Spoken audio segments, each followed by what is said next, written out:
Iran के साथ America और इजराइल में चल रहे युद्ध के लिए मेरे कुछ दोस्त ईरान का समर्थन कर रहे हैं और कुछ अमेरिका और इजराइल का। मध्य पूर्व में जो आग आज जल रही है उसे समझने के लिए सिर्फ आज की खबरें देखना काफ़ी नहीं है। ये कहानी कई सालों से पक रही उस हांडी की है जिसका ढक्कन अब उड़ चुका है। ईरान लंबे समय से मैदान में उतर कर लड़ाई नहीं कर रहा था, बल्कि वो प्रॉक्सी वार यानी दूसरे के कंधे पर बंदूक रखकर गोली चलाने की रणनीति अपनाता रहा है। हमास, हिजबुल्ला, यमन के हूती विद्रोही उसी खेल के मोरे रहे हैं। इन समूहों के जरिए वह इजराइल पर रॉकेट बरसाते रहे और लाल सागर में हूती हमलों ने अमरीकी और अंतर्राष्ट्रीय जहाज़ों की नाक में दम कर दिया।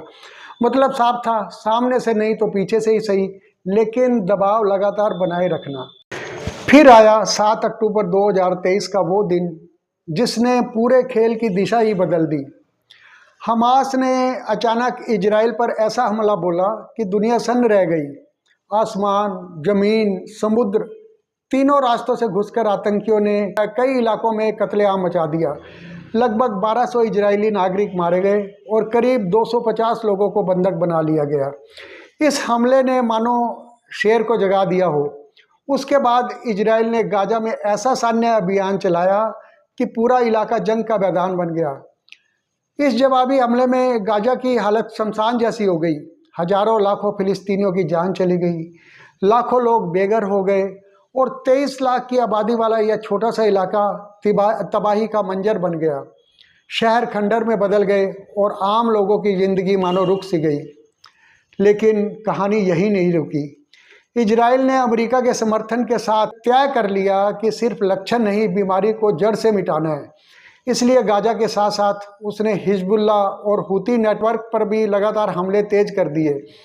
अब नज़र धीरे धीरे उस ताकत की ओर जारी है जिसे इन सब का मुखिया माना जाता है, यानी ईरान। आज हालत ये है कि मध्य पूर्व में शक्ति संतुलन तेजी से बदल रहा है।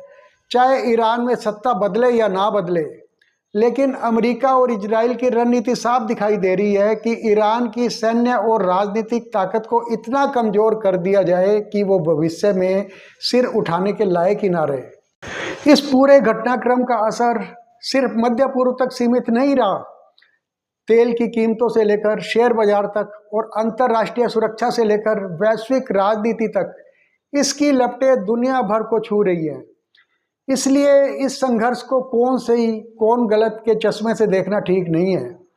यह लड़ाई दरअसल ताकत, रणनीति और भू राजनीति का ऐसा खेल है जिसमें कई खिलाड़ी हैं और हर कोई अपनी चाल चल रहा है।